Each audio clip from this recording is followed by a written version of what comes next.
I consider myself a pracademic, right? We have the practical side and the academic side, and that's kind of what we're doing today. We're going to talk about practical things and academic parts, right? Because we have to have a background before we move forward. Feel free to copy that down. That is my phone number. You can use it for anything. You're all here. We're all going to get to know each other. Any references thereafter, and this is going to pop up again, right? And this thing has been being a little bit troublesome today. Okay, what this is and what this isn't, right? Familiarization, understanding, core processes, what things look like, right? It is not legal advice. I am not substituting your HR department. Some of you might be from HR. That's wonderful. I am not here to tell you who to hire, right? I'm here to give you information. I'm going to give you things to think about. I'm not going to tell you how to think. Okay, give you things to think about. I'm going to teach you to fish, right? I am not going to fish for you. So this is your session. I could talk about this, and I do talk about it all the time. Stop me anytime, ask questions. This is not just me lecturing up here. This is us having an engaged discussion. At the end will be really the hands-on part of it. Hopefully everyone listened to their homework assignment from Christina and brought some real life examples of backgrounds, or this is going to be a slow end. We have 2 hours. We'll take a little potty break in between because my bladder's the size of a peanut, and I'll probably need to go also refresh on some coffee. But think about those things as we're going through. So I'll give you things I know, but don't take it as legal advice, okay? So we're going to re-go through session 1 real quick, kind of the background of what is a crime, right? And as you're looking through your backgrounds, you have to have some idea of, why crimes are the way they are. And if you don't have a criminal justice or legal background, it's a mystery. It's like, oh, well, that's a domestic violence, that's a murder, that's a theft, right? But why? How did these things come to fruition through our legislator, right? We're going to brief through that, and then overviews of misdemeanors, felonies. What are they? As you're looking through your backgrounds, really, what do those entail?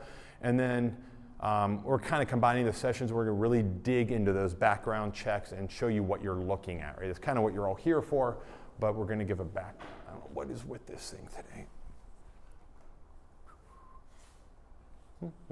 Okay, what is a crime? An act that makes or a crime, or an act that makes a law, makes it punishable, right? Actus reus and mens rea, right? The guilty mind and the guilty act. So when someone has committed a crime, when they are at court for something, right, they did something physically wrong, but they had to think something as well. And then we have statutory law and case law. So statutory law is the laws that we're all familiar with, domestic violence, theft, right? The things that the legislator says, ooh, this is ORC, 292511 or something like that, right? That's a statutory law. A case law is something like Terry versus Ohio, Miranda versus Arizona, all this stuff you heard. It's not in the books like in Ohio or whatever. It is something we have to procedurally go by. So if you try to look up Miranda, it's a case law. It was made by judges, right? It is a procedure. It is a law, but it's more of a procedure. There is no constitutional right to, Miranda is an interpretation of the Constitution, right? I went through this briefly last time, but just breaking down 2919-25 domestic violence, there's a lot of things in here, depending on what subsection they were convicted of, right, that you might be looking at as an employer. So we have a knowingly, we have an attempt, we have a physical harm, or did they recklessly cause serious physical harm, a family or household member? What does that entail? Right? Threat of force, family or household member, these things repeat themselves. And all of these are defined. These are things that are defined in the law. We're not going to go through all of them, of course, but they are all considerations as you're looking through. If you look up what this is, you could further, subsection look up all those things. This is going to get annoying, so I'm probably going to be up here most of the time. Okay. So when we do something purposely, right, it is very intentional. We intend to cause that act. Murder is the best one, right? We go up to someone, we put a gun to the back of the head, we pull the trigger, okay? That is very purposeful. I know what I am doing. Not to be confused with knowingly, right? So if you see, if you're looking up a crime for someone that you're looking to hire and you see that the culpable mental state is knowingly, it's going to be like, well, you should have known what you did, right, was going to cause that act. It's kind of like a minor version of purposely, right? Recklessly, we all know what reckless is. We think of reckless operation with a motor vehicle, right? We're doing something crazy that we should probably know better, right? Heedless indifference to the consequences are great words. We don't care, we're just doing it, right? We're zipping back and forth on 680, trying to cut through traffic. We know we're being reckless. Or negligently, we kind of let things slip and something happens. The ubiquitous example of that is someone cleaning their firearm, right, and they don't check for it to be clear and they accidentally pull the trigger. That was negligent, right? Might be reckless also, but that was negligent. And these are kind of in order of how the law, in Ohio, this is for Ohio, right? This is how the law sees it. Negligently is the least serious, where purposely, in the example I gave, is the most serious. And then there's strict liability, which the quintessential example, of course, of that is a traffic ticket. It's like you just do it, right? There's no purposely, knowingly, recklessly, negligently. It's just like you ran the red light, you get a ticket. Burdens of proof, right? You guys have heard this probably on all those crime shows you watch. I don't watch that shit. I live that stuff, so I don't watch that stuff on television. But reasonable, articulable suspicion, something that arises due to the totality of the circumstances, right? You're never going to see this on a background, but this is just for your own gratification. Something that anyone would say, that's reasonable that that's the case. Probable cause exists when a reasonably prudent person would believe the person arrested has committed the crime, or the search is going to reveal the evidence in that location. So basically, did this probably happen, right? Have a scenario, did it probably happen? That's all you need to arrest someone. Reasonable articulable suspicion is what you need to pat someone down for a firearm. Can I reasonably believe they have a gun on them based on a number of circumstances? Probable cause being, did this person probably commit the offense? That's all you need to arrest. But we know that's not all you need to convict someone. To convict someone, you need proof beyond a reasonable doubt. And that's not all possible doubt, right? Because there's possible doubt in everything in life, right? That's just human nature.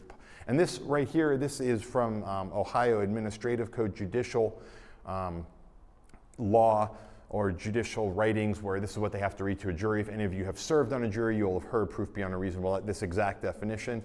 It's based on reason and common sense. There always is reasonable doubt, or there's always doubt, there's not always reasonable doubt. So the example I use, so when someone has been convicted, they've been convicted proof beyond a reasonable doubt. So the good example of that is, right, and those of you who heard this last time, it's a snowy day, you look outside and you see little footprint tracks going across the yard, right? You did not see who made, or what creature made those little footprint tracks, right? But you see those footprints there. You look next door and you see a rabbit in a yard in the same direction that the footprints were going. Well, did that rabbit make those tracks?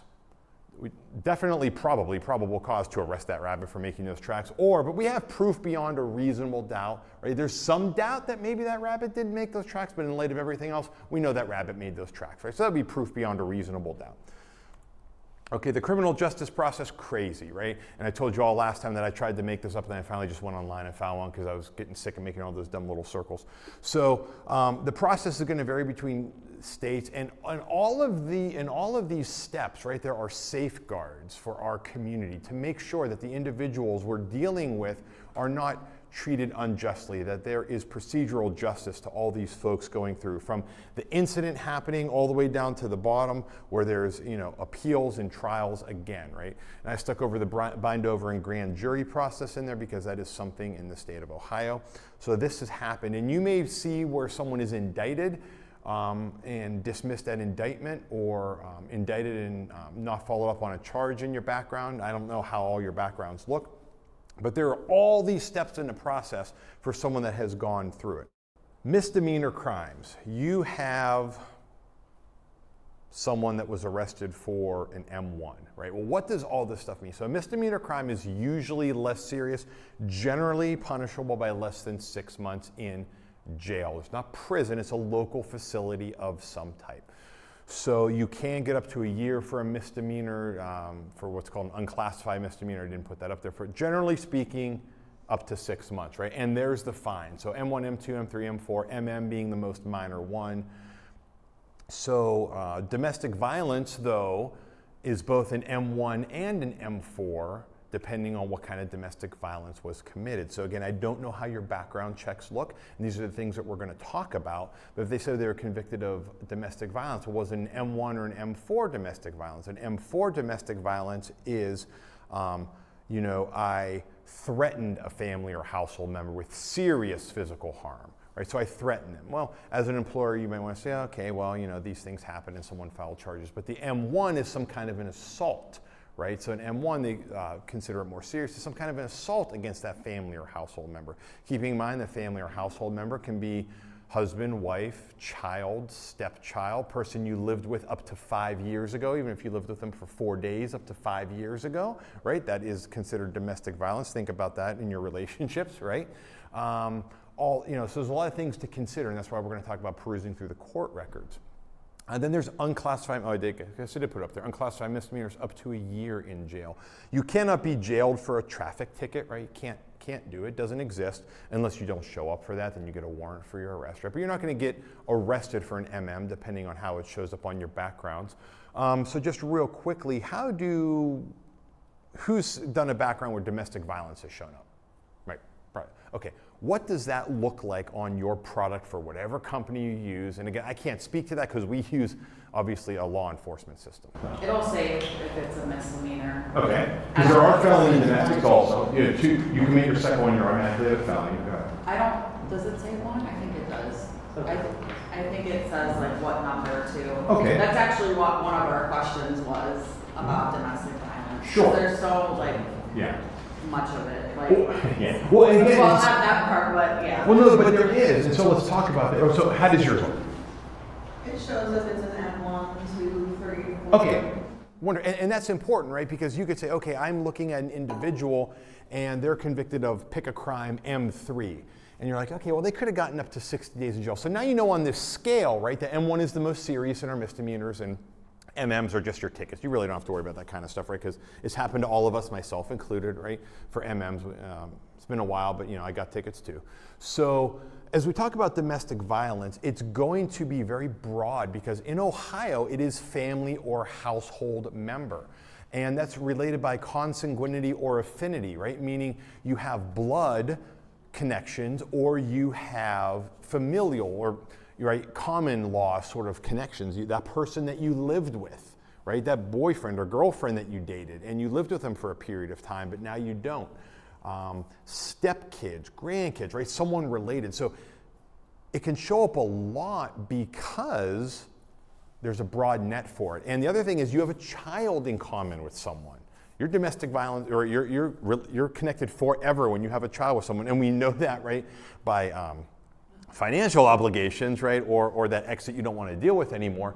But by the law, you're tied to them forever, and depending on where you are, people are having babies with a lot of people, okay? And there's men and women that have babies with a lot of other men and women, and that domestic violence net has spread. So, you're mad at the person you had your fifth child with and you threaten them for something, domestic violence, right? Even though, the kid's 36 years old, you had a child with someone, right? So there's a lot with that. But what is it? M4, M1, and then so you can look up 29, 19, 25, and then you can kind of drill down, and we're going to kind of tell you what you're interpreting, what you're looking at, right?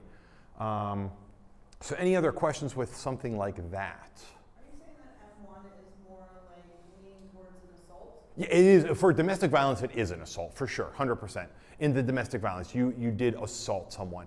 But in M1 theft, right, you get someone with an M1 theft, that's just a dollar amount, right? So each crime, we do not have, it'd be months of study, right, to go through every single crime we're looking at. So if there's one that you're seeing, domestic violence, you're going to see, assault, you're going to see, theft, you're going to see probably on a lot of your backgrounds, right? I'll be happy to talk about them. And listen, that's why the book, folks, it's this thick, right, for the Ohio Revised Code. I don't remember it all. The judges don't. No one remembers it all, okay? That's why there's Google and that's why there's books. So I'll do my best to tell you based on my experience and recollection, which gets worse as I get older, but we'll talk about it. So thefts are all gonna be M1s unless they're felonies. So if I steal a pack of bubble gum from a convenience store or I steal anything up to $1,000 in Ohio, it is a M1 theft.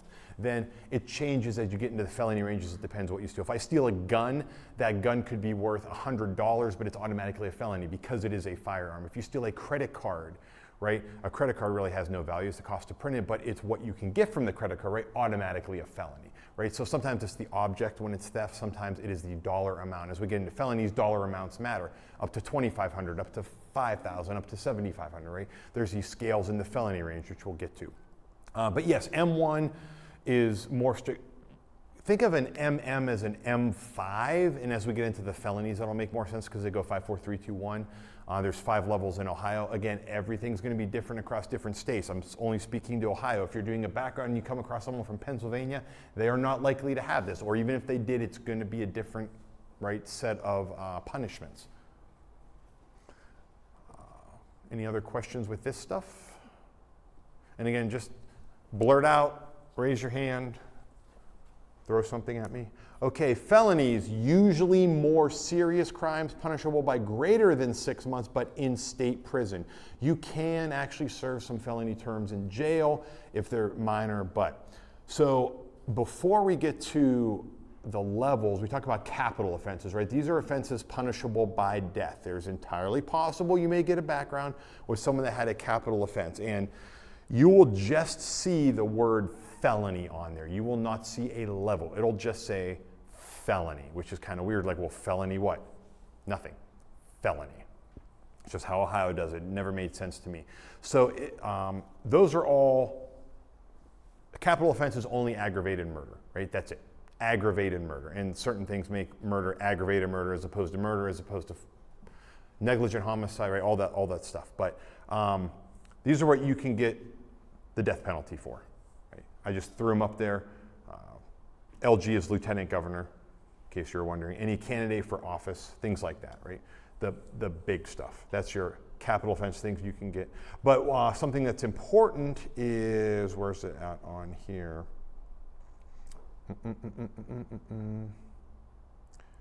So you murder someone, well, one thing is, you murder someone who is 12 years of age. It's a death penalty.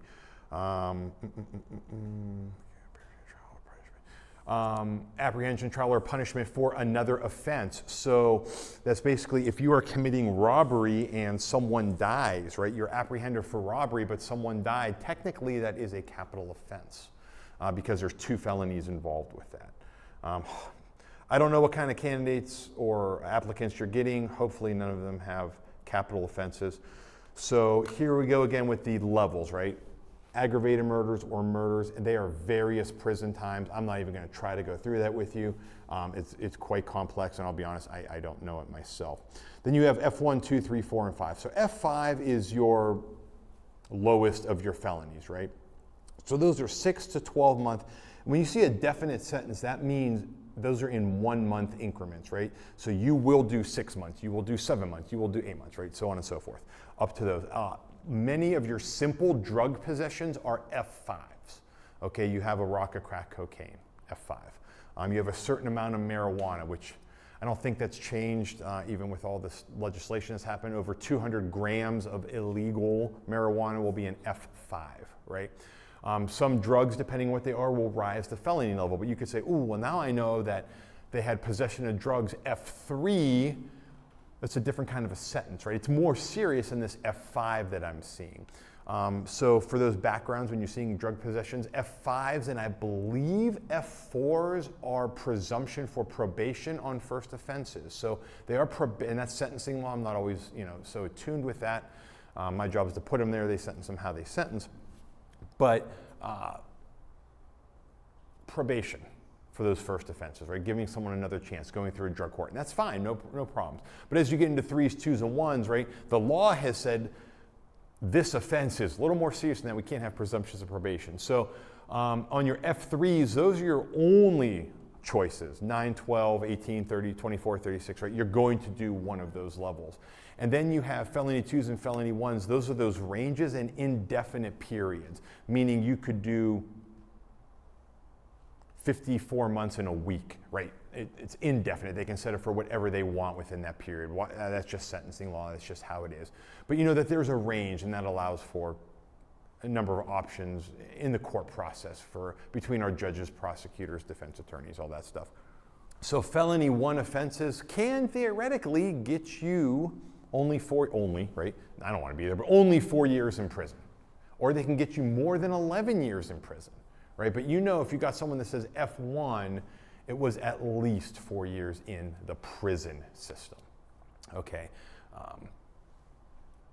Any questions about anything with felonies or crimes that you've seen that have shown an F on there of some level?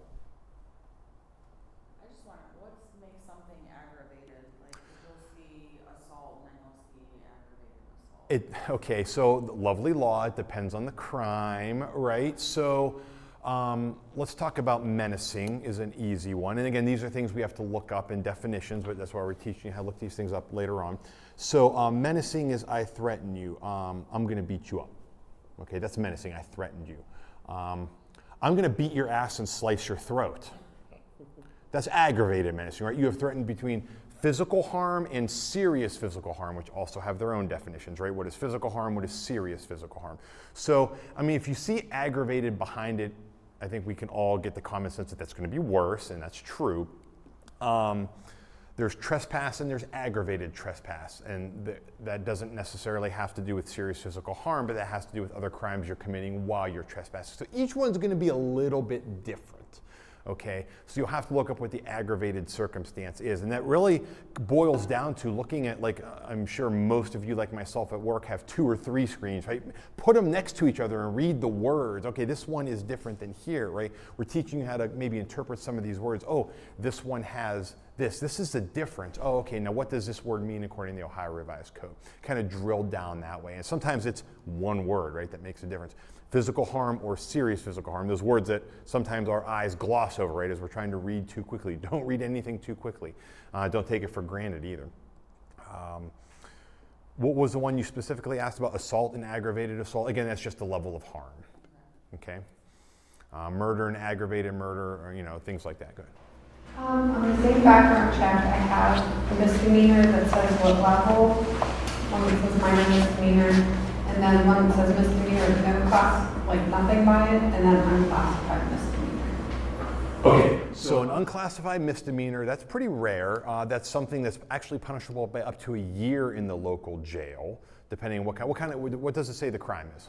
Driving under FRA suspension. Okay, so financial responsibility suspension, right? You can, after you accumulate more than 3 of those in a certain period of time, it is considered an unclassified misdemeanor, meaning you've been caught driving under a suspended license. I want to say it's more than 3 times in 3 years, right? And again, you have to look up and by the way, the font is like 0.5 size in the books, if you have the actual books to look it up online where you can zoom it. But so again, that's part of the sentencing. So that means that they could or did serve an unclassified misdemeanor. That means, again, more than 3 times in 3 years they got caught driving under a suspended license.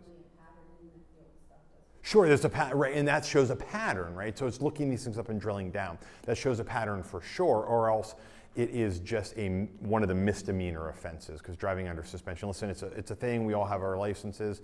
We all have to have insurance, right? When you don't, it used to be, every offense used to be an M1, up to 6 months in jail. You drive under suspension once, up to 6 months in jail. And what the legislator kind of decided was, hey, listen, you're really punishing those of lower socioeconomic status sometimes, right? Because it's very hard. God, we all know what we pay for plates at the BMV, right? It sucks. It's very expensive every year to get license plates, right? Or to get your license renewed. Now you get these folks that are driving under suspension because maybe they're trying to do the right thing to go to work, maybe they're just not obeying the law, but you get those fines that add up. It gets to thousands and thousands of dollars. So it was really punishing those, that are poor and don't have the money. So what the legislator said was, hey, we're going to give you a little slap on the wrist the first time in 3 years. We're going to give you a harder slap on the wrist the second time, but the third time or more, you should have learned better by now, right? So now we're going to make it up to an unclassified misdemeanor. And that's some historical context, because I was here when it was an M1, right? First time, boom, you can do up to 6 months. But then I also saw the transition of where it now takes a whole lot of offenses, I think I asked you about this, but just for the good of the group, we talked about the aggravated drug possession. Yes. So when you talk about, drug possession, so not only can be the type of drug that you have, and there's so many drugs, right? I can't tell you what level they're all at, and there is the quantity of drugs that you have also raise it. So aggravated possession, that's really bad, folks. You're distributing stuff at that point. It's also called trafficking. But, and again, aggravated for drugs means something different than aggravated for threatening somebody, right? So aggravated in the state of Ohio just means it is worse than the crime, the base crime, right? It means it's worse in some fashion. What that fashion is going to vary by crime. So aggravated possession of drugs means you had a lot of it. Okay, you had and again, a lot is different for marijuana, a lot is different for cocaine, right? These are all different levels. It goes by grams, and you have to look that up on this chart that's like the size of those doors back there, right? I mean, there's all these factors that go into it, but anytime you see aggravated, it may throw a little red flag up that like, hey, I want to look into this. Not that baseline crime maybe shouldn't, but aggravated is going to be worse in some fashion. So, great point there. So there are our basic felony levels. There's nothing we can't go back to or continue to talk about. What time do I got? We're 9:13, so we're doing good. Weapon specifications. So if you commit a crime with a weapon, with a firearm, actually these are firearm specifications, this is getting tacked on to your sentence. These are for felony crimes, by the way. So if you just have that gun on you, you're doing an automatic extra year. Right? If you possess, display, or use it, and I know possessing is also in the +1, there's something different about it for the +3. Again, this is sentencing stuff, I'm not quite sure what it is, but obviously we understand displaying or using, right? You're getting another 3 years automatically tacked on. And if it's an automatic weapon or a suppressor or something that's like an NFA item, you're getting another 6 years tacked on there. So you've all maybe heard on the news of like a Glock switch, right? Is a little piece that puts on a Glock, makes it a fully automatic. If you committed a robbery with a Glock switch, you're getting the time for the robbery, which is going to be an F1, 4 to 11, plus you're getting 6 years tacked on to there, and those must run consecutive, meaning they can't run at the same time. So if you get sentenced for 8 years for the robbery, you're doing 14, right? It can't be, well, we'll run the 6 years at the same time we're running. No, it has to, by Ohio law, anything with these weapon specs have to run separately.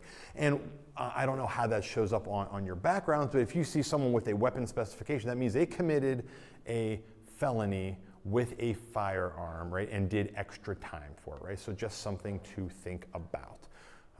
Again, the +1, they're just gonna have it on them. But as you get into the 3 and 6, and there are actually other levels in between here, but this is the basis of it. It does have to be operable, by the way. Something important everywhere. I could have a gun on me that doesn't work or does not function. You can't get charged with that in the state of Ohio. It has to be a functional firearm. You may, and these aren't too much, complicity, conspiracy, and attempt.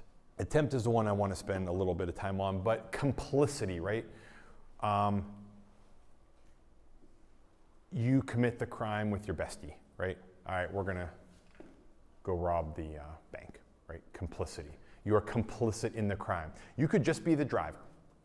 You're the getaway man or the getaway woman, right? You're complicit in the offense, right? The adage, in for a penny, in for a pound. We all understand that. So that's what complicity is. Complicity carries the same level of sentence as the actual crime. So if you have someone with complicity to robbery, it's like they committed the robbery themselves. We can all understand that. Conspiracy is what it sounds like, and conspiracy is only for a certain number of offenses. I'm not going to list all these things up there. You can find them if you want, but you cannot conspire to commit the theft of a candy bar from Circle K. Okay, you can't do that by the law, but you can conspire to commit robbery, conspire to commit murder, right? So we talk about it, we form a plan. Right? That's what conspiracy is. That also carries the same level of offense as the inherent crime. All right. So if you see that, there is planning involved. That's very rare. Complicity, not pretty common, but more common. Conspiracy, not as common. Attempt. Attempt is used in so many different ways in our criminal justice system.